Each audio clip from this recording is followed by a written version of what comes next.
नमस्कार दोस्तों, हमारी इस नई वीडियो में आपका एक बार फिर से स्वागत है। दोस्तों, मैं आ गया हूँ वीरभद्र महादेव मंदिर ऋषिकेश। और यह मंदिर बहुत ही प्राचीन मंदिर है और इसका एक पौराणिक इतिहास भी है।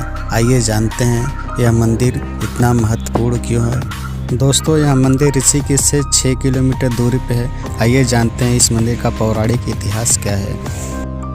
दोस्तों, बात उस समय की है जब राजा दक्ष प्रजापति ने संपूर्ण महायज्ञ का आयोजन किया था और शंकर जी माता उमा के साथ जहाँ पे वीरभद्र मंदिर है वहाँ पे विराजमान थे।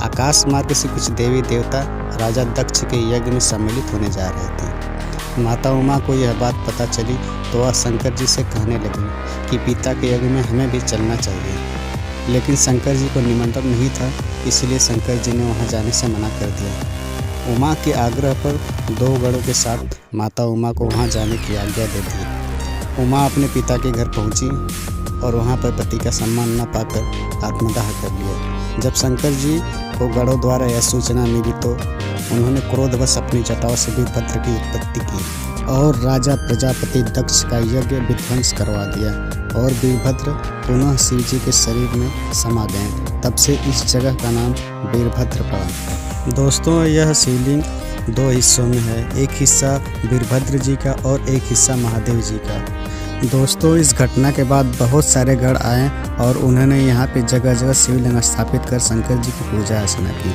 आज भी इस मंदिर के परिसर में अगर कहीं भी खुदाई होती है तो वहाँ से शिवलिंग निकल आता है। इस मंदिर से 100 मीटर का दायरा पुरातत्व विभाग के संरक्षण में है। दोस्तों, इस मंदिर के पिछले हिस्से में खेतों के बीच में एक पीपल का पेड़ है और उस पीपल के पेड़ के तने में एक शिवलिंग है और वहीं पास में एक छोटा सा मंदिर भी है, वहाँ पे भी शिवलिंग है। और मंदिर के प्रवेश द्वार के बाहर मुंडमालेश्वरी माता का मंदिर है। उस मंदिर परिसर में कुल 13 शिवलिंग स्थापित हैं। एक एक कर मैं आप लोगों को सभी जगह दिखाऊंगा, तो वीडियो में लास्ट तक बने रहिए। और यहाँ पे देखिए हनुमान जी का मंदिर है और इस मंदिर में हनुमान जी की प्रतिमा विराजमान है और हनुमान जी की प्रतिमा के ठीक सामने ही यहाँ पे शनिदेव महाराज की एक प्रतिमा विराजमान है।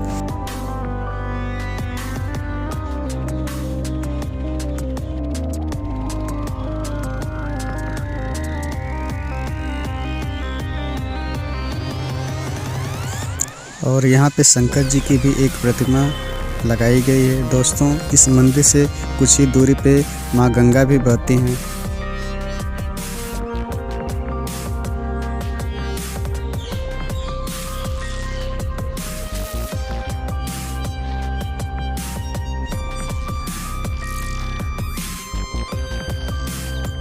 दोस्तों, मैं आ गया हूँ मंदिर के उस हिस्से में जहाँ पे पीपल के पेड़ के तने में शिवलिंग है।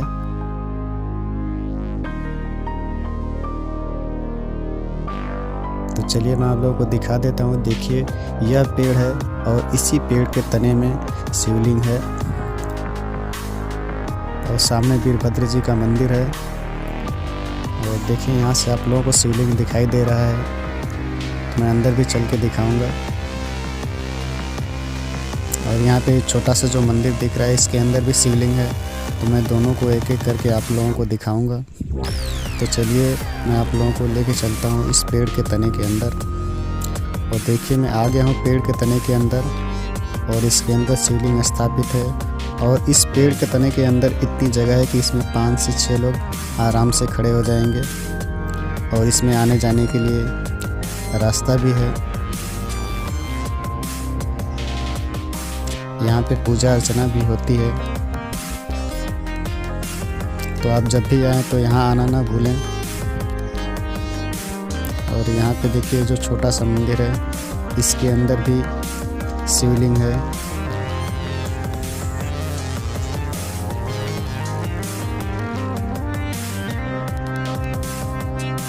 दोस्तों, मैं आ गया हूँ मुंडमालेश्वरी माता मंदिर। यह मंदिर वीरभद्र मंदिर के प्रवेश द्वार पे ही है और इस मंदिर के चारों तरफ कुल 13 शिवलिंग स्थापित हैं। तो मैं आप लोगों को एक एक करके सभी शिवलिंग का दर्शन करा देता हूँ। दोस्तों, यह मंदिर बंद है, इसलिए मैं आपको माता के दर्शन नहीं करवा सकता क्योंकि अंदर अंधेरा है।